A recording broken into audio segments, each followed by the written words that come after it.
ಹೇಗಿದ್ದಾರೆ?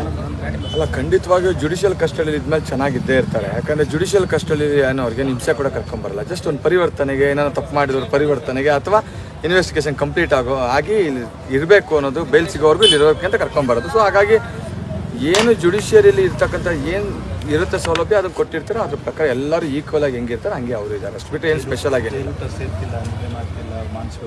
ಅದು ಕಾಮನ್ ಆಗಿ ನೀವು ಮೀಡಿಯಾಗಳಲ್ಲಿ ಹೇಳೋದು ಅದೇ, ಅವ್ರಿಗೆ ಜೈಲೂಟ ಸೇರ್ತಿಲ್ವಂತೆ, ನೆಲದ ಮೇಲೆ ಮಲಗಿಸಿದಾರಂತೆ ಅಂತ.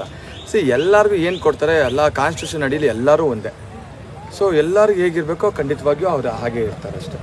ಈಗ ಜಯಲಲಿತಾ ಬಂದಾಗ ಹೆಂಗಿದ್ರು, ಶಶಿಕಲಾ ಬಂದಾಗ ಹೆಂಗಿದ್ರು, ನಾವೆಲ್ಲ ನೋಡೋಕೆ ಹೋಗ್ತೀವ, ಹೇಗಿದ್ರು ಅಂತ ಕೇಳಿರ್ತೀವಿ, ಅದನ್ನು ನೀವು ತೋರಿಸ್ತೀರ ಅಷ್ಟೇ. ಸೊ ಹಾಗೆ ಅವ್ರಿಗೆ ಹೇಗಿರಬೇಕು, ಅವ್ರಿಗೇನು ಖಂಡಿತವಾಗಿ ಏನು ಅಲ್ಲಿ ರೈಟ್ಸ್ ಇರುತ್ತೆ ಅದ್ರ ಪ್ರಕಾರ ಅವ್ರು ಅಲ್ಲಿರ್ತಾರೆ. ಜುಡಿಷಿಯಲಿ ಕಸ್ಟಡಿಯಲ್ಲಿ ಇರೋದಲ್ವಾ.